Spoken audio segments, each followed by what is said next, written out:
par le président de la République. Alors on va passer à M. Usache de Microfit. Alors Microfit, c'est une taille d'entreprise très différente, hein, c'est déjà beaucoup plus important. Je précise, pour être parfaitement transparent, comme si je m'exprimais devant la presse, que BPI France a investi 10 millions d'euros chez Microfit récemment. Hein, et donc ma neutralité est tout de même relativement limitée. Nous avons beaucoup d'admiration pour cette entreprise. Merci Nicolas. Bonsoir à toutes, bonsoir à tous, Monsieur le Président. Je suis Vincent Usache, le directeur général de Microfit. Donc, Microfit est une société de la French Tech 120 qui emploie aujourd'hui une quarantaine de personnes à Montpellier. Et depuis une dizaine d'années, on s'est focalisé sur une mission, le fait de puiser au cœur des microalgues des solutions naturelles pour les domaines de la nutrition et de la cosmétique en particulier. Donc voilà, on fournit des ingrédients naturels qui sont sûrs, qui sont contrôlés, qui sont efficaces, qu'on produit de façon durable, de façon biomimétique dans notre plateforme industrielle à côté de Montpellier. Donc là maintenant on se lance dans la commercialisation, ça y est enfin, aux États-Unis dans le domaine des compléments alimentaires. On a un premier ingrédient actif qui vise la prévention du déclin cognitif lié à l'âge. Et donc pour suivre ces besoins commerciaux, eh bien, il faut produire tout simplement. Il faut produire de façon efficace et pour ça, on rencontre les problématiques de toute start-up et scale-up, société de croissance industrielle. Donc vous savez certainement que ce sont des sociétés qui ont parfois besoin d'un temps un peu plus long, ont besoin de capitaux importants, surtout dans les investissements industriels. Et donc de ce fait, parfois il est difficile de franchir l'étape du démonstrateur vers l'usine. Donc certes, il y a des initiatives, hein, donc c'est vrai que depuis quelques temps, l'écosystème du capital développement s'est un peu adapté, il est un peu frileux, mais il s'est adapté. Et il y a des fonds pionniers comme le fonds industriel biotech de Sofinnova et surtout le fonds SPI de BPI France, donc, qui a pour mission et thèse d'investissement de soutenir ce type de développement industriel. Donc voilà, ma question simplement était comment faire pour amplifier ça, pour le pérenniser, le renforcer, pour nous donner les moyens de nos ambitions. Merci. Merci beaucoup. Bravo d'abord, parce que ce que vous décrivez est enthousiasmant. J'en profite peut-être pour tordre le cou, si je puis dire, à une idée reçue.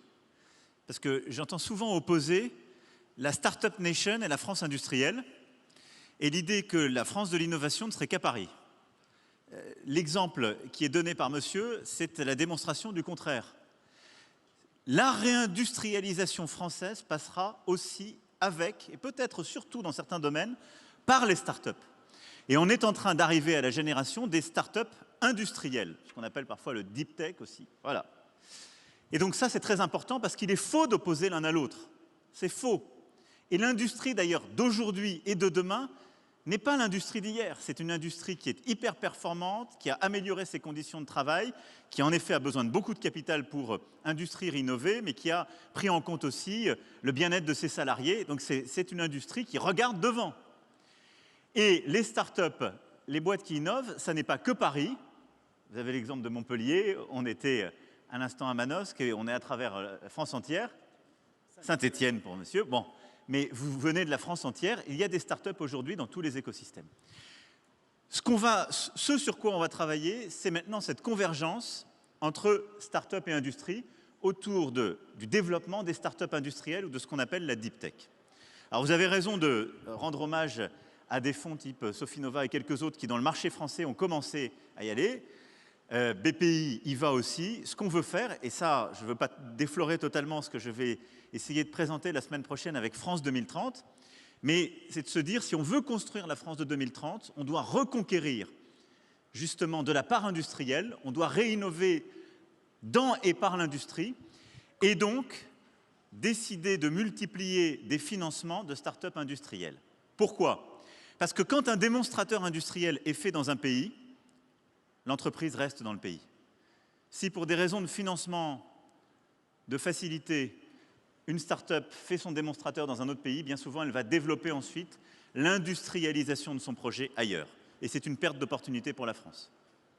Ensuite, donc c'est une perte d'emploi, mais en dynamique c'est une perte d'innovation. Parce que l'innovation est tirée par l'industrie. Et c'est quelque chose qu'on avait souvent oublié ces dernières décennies. Plus on développera des start-up industrielles, plus on aura de l'innovation à la fois fondamentale et appliquée qui sera tirée par ces dernières. Le problème, c'est que ce sont des tickets qui sont assez importants.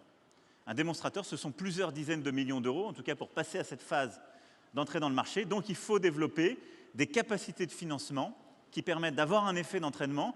Et comme on l'a fait avec le venture, comme on l'a fait avec, pardon de ces anglicismes, le late stage, en tout cas pour des tickets qui sont plus importants avec ce qui a été fait avec les fonds Tibi, on doit maintenant investir ce segment d'investissement qui va permettre de financer les deep tech. L'objectif qu'on doit se donner, c'est d'avoir très vite plusieurs dizaines par an d'entreprises qui puissent financer leurs démonstrateurs industriels en France et lancer leurs projets, et se dire que d'ici à horizon 2030, c'est plusieurs centaines par an qui doivent pouvoir se financer. Donc on va répondre à ça avec la stratégie France 2030 pour permettre justement d'amorcer cette nouvelle phase et de réconcilier cette France des startups et cette France de l'industrie, parce que c'est bien la France de demain qu'on bâtit.